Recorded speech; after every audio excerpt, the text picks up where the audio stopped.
Buen día. Continuando con el ciclo de apologética organizado por el Centro de Estudios Cívicos de Córdoba, queremos referirnos hoy al tema de la evangelización de América. Nos parece oportuno este tema debido a que estamos en vísperas del 12 de octubre, que históricamente durante casi un siglo, desde la instauración por un decreto del presidente Irigoyen, se celebra en Argentina el Día de la Raza o Día de la Hispanidad, y que lamentablemente hace poco ha cambiado de nombre y tampoco se lo respeta como feriado, pues es trasladable según las conveniencias del turismo. Entonces queremos referirnos a este tema como hacemos o tratamos de hacer siempre, basados en la doctrina de la Iglesia y en evidencias científicas aportadas por historiadores y especialistas en el tema que vamos tratando. En este caso, brevemente vamos a recordar algunos párrafos de la Carta Apostólica de San Juan Pablo II, con motivo del 5º centenario de la evangelización del Nuevo Mundo. Este documento es de 1990.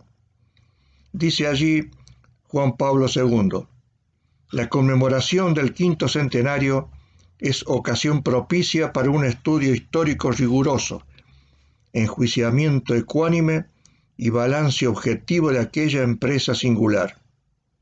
Quiero reiterar la valoración global positiva sobre la actuación de los primeros evangelizadores, que eran en gran parte miembros de órdenes religiosas.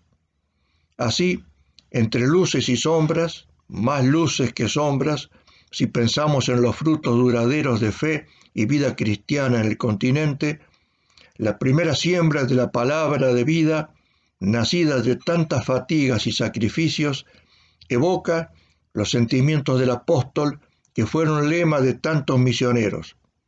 Habríamos deseado daros no solo el Evangelio de Dios, sino incluso nuestra misma vida. Hasta aquí la palabra de San Juan Pablo II en 1990. Pero no cabe duda que uno de los temas recurrentes de ataques contra la Iglesia, y en este caso también contra España, que en esa época estaban indisolublemente unidas por la misma causa, que era la evangelización de América, es el odium fidei, el odio a la fe, alimentado también por el rencor ideológico. Un desamor total contra todo lo que lleva el signo de la cruz y de la espada. Bastaría aceptar y comprender este oculto móvil para deshacer, sin más, las falacias que se propagan nuevamente en esta época.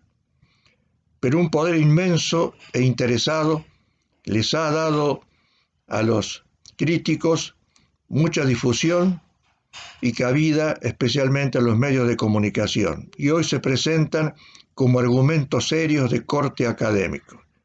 No hay nada de eso, y a poco que se analizan los lugares comunes más repetidos contra la acción de España en América, quedan a la vista sus inconsistencias y su debilidad. Veamos brevemente las 3 imputaciones que no faltan nunca, enrostradas especialmente por la izquierda ideológica. Se dice en primer lugar que España se apropió de las tierras indígenas en un acto típico de rapacidad capitalista. Llama la atención que, contraviniendo a las tesis leninistas, se haga surgir el capitalismo a fines del siglo XV. Y sorprende también el celo manifestado en la defensa de la propiedad privada individual, que no caracteriza precisamente a los marxistas. Pero el marxismo no tiene acostumbrado a estas contradicciones, y sobre todo a su apelación a la conciencia cristiana para obtener solidaridades. Porque en efecto, la conciencia cristiana es la que entiende la propiedad privada como un derecho inherente a toda criatura, y ante el cual el presunto despojo sería reprobable.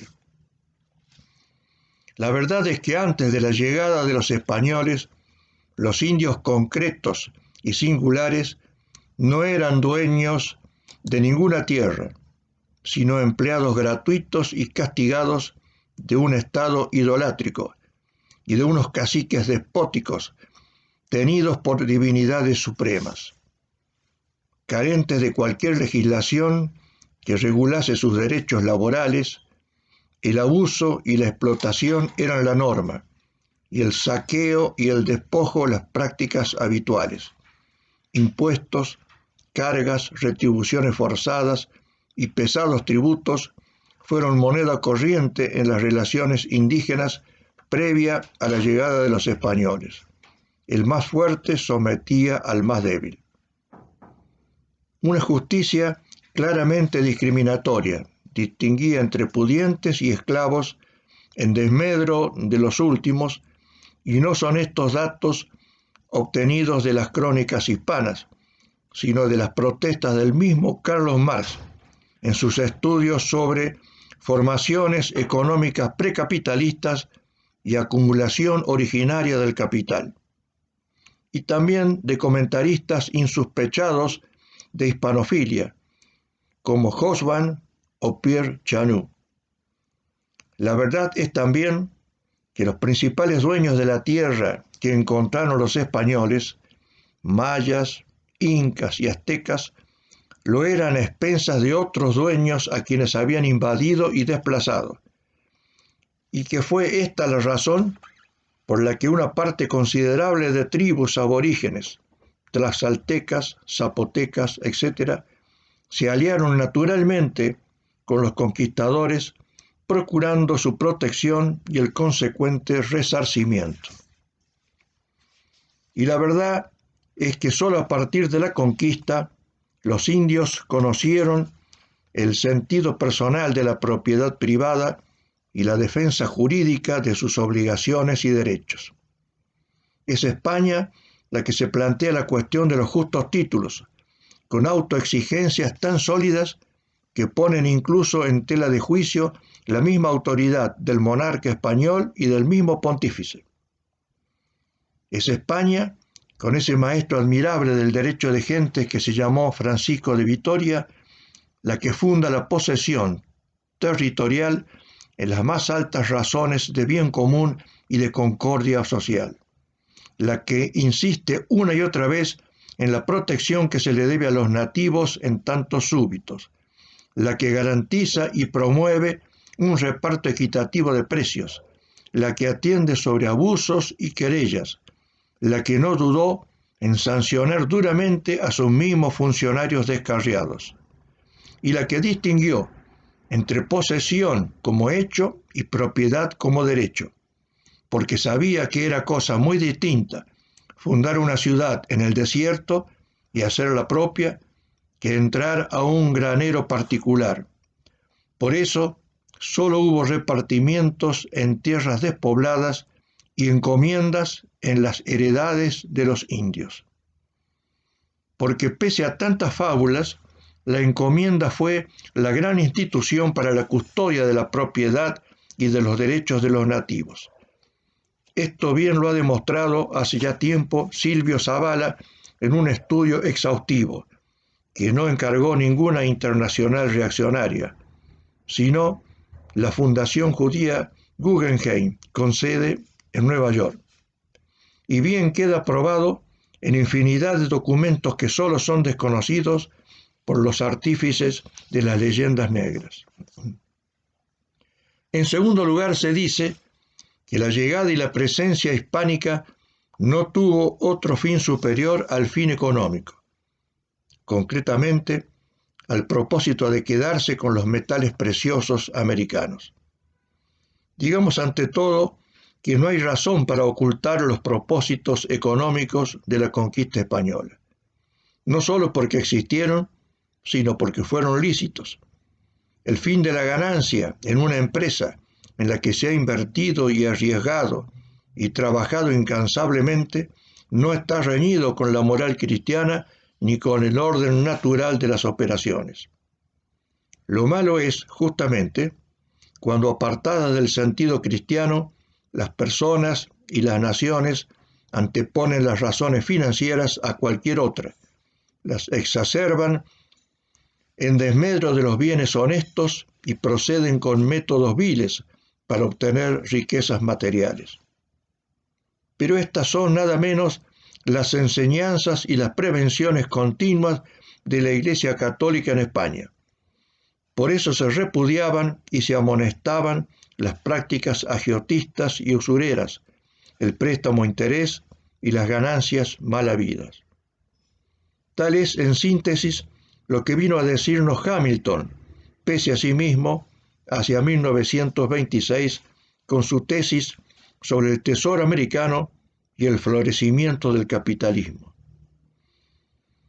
Y también fue corroborado, rectificando parcialmente a Hamilton, en autores como Vilar, Hobsbawm, Carande. El oro y la plata salidos de América, y nunca se aclara que fue siempre en pago de mercancías, productos y estructuras que llegaban de la península, no sirvieron para enriquecer a España, sino para integrar el circuito capitalista europeo, usufructuado principalmente por Gran Bretaña. Los fabricantes de leyendas negras que vuelven constantemente sobre la sed de oro como fin determinante de la conquista, deberían explicar también por qué España llega, permanece y se instala no solo en zonas de explotación minera, sino en territorios inhóspitos y agrestes. ¿Por qué no se abandonó rápidamente la empresa si recién en la segunda mitad del siglo XVI se descubren las minas más ricas, como las de Potosí o de Guanajuato? ¿Por qué la condición de los indígenas americanos era notablemente superior a la del proletariado europeo esclavizado por el capitalismo, como lo han reconocido observadores nada hispanistas como Humboldt o Chanú?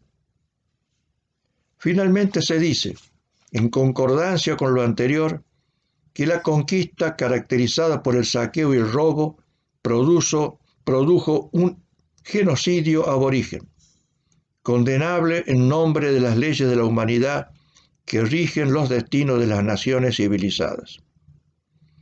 Pero tales leyes, al parecer, no cuentan a la hora de evaluar los crímenes masivos cometidos por los indios dominantes sobre los dominados antes de la llegada de los españoles. Porque es tan inocultable la evidencia que los mismos autores indigenistas no pueden callarla. Solo en un día del año 1487 se sacrificaron 2000 jóvenes inaugurando el gran templo azteca del que da cuenta el códice indio telleriano. 250.000 víctimas anuales es el número que trae para el siglo XV Jan Heberson en su artículo Hambre divina de los aztecas. 20.000 en solo 2 años de construcción de la gran pirámide de Huitzilopochtli, apunta Van Haken. Incontables los tragados por las llamadas guerras floridas y el canibalismo, según cuenta Ferguson. Y hasta el mismo Jacques Sustel reconoce que la hecatombe demográfica era tal que si no hubiesen llegado los españoles, el holocausto hubiese sido inevitable. Pero ¿qué dicen estos denigradores con estas estadísticas mortuarias prehispánicas? Algo muy sencillo. Dicen, se trataba de espíritus trascendentes que cumplían así con sus liturgias y ritos arcaicos. Eran sacrificios de una belleza bárbara, nos consuela Bellion. No debemos tratar de explicar esta actitud en términos morales, nos tranquiliza el teólogo Enrique Dussel de la Teología de la Liberación. Está claro, si matan los españoles, son verdugos insaciables, cebados en las cruzadas y en la lucha contra el moro. Si matan los indios, son dulces y sencillas ovejas que expresaban la belleza bárbara de sus ritos telúricos. Si mata España es genocidio. Si matan los indios se llama amenaza de desequilibrio demográfico. La verdad es que España no planeó ni ejecutó ningún plan genocida. El derrumbe de la población indígena, que nadie puede negar, no está ligado a los enfrentamientos bélicos con los conquistadores, sino a una variedad de causas, entre las que sobresale las del contagio microbiano. La verdad es que la acusación homicida como causal de despoblación no resiste las investigaciones serias de autores como Sánchez Albornoz y José Luis Moreno, que no pertenecen precisamente a escuelas hispanofólicas.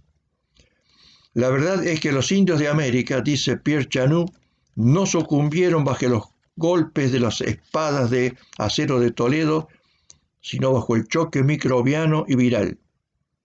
La verdad, incluso, es que hasta las mitas, los repartimientos y las encomiendas, lejos de ser causas de despoblación, son antídotos que se aplican para evitarla. Porque aquí no estamos negando que la demografía indígena padeció circunstancialmente una baja. Estamos negando, sí, y enfáticamente, que tal merma haya sido producida por un plan genocida.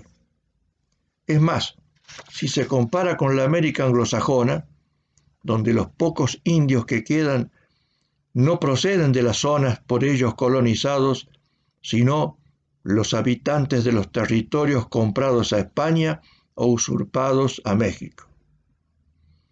No hubo despojo de territorios, ni sed de oro, ni matanzas en masa. Hubo un encuentro providencial de dos mundos, encuentro en que al margen de todos los aspectos traumáticos, inevitables en estos casos, uno de esos mundos, el viejo, gloriosamente encarnado por la hispanidad, tuvo el enorme mérito de traerle al otro nociones que no conocía sobre la dignidad de la criatura hecha a imagen y semejanza del Creador. Estas nociones, patrimonio de la cristiandad, difundidas por sabios eminentes, no fueron letra muerta ni objeto de violación constante. Fueron el verdadero programa de vida, el genuino plan salvífico por el que la hispanidad luchó 3 siglos largos de descubrimiento, evangelización y civilización abnegados. La hispanidad de Isabel y de Fernando no llegó a estas tierras con el morbo del crimen y el sadismo del atropello. No se llegó para ser víctimas, sino para ofrecernos, en medio de las peores idolatrías, a la víctima inmolada, que desde el trono de la cruz reina sobre los pueblos de este lado y del otro del océano temible.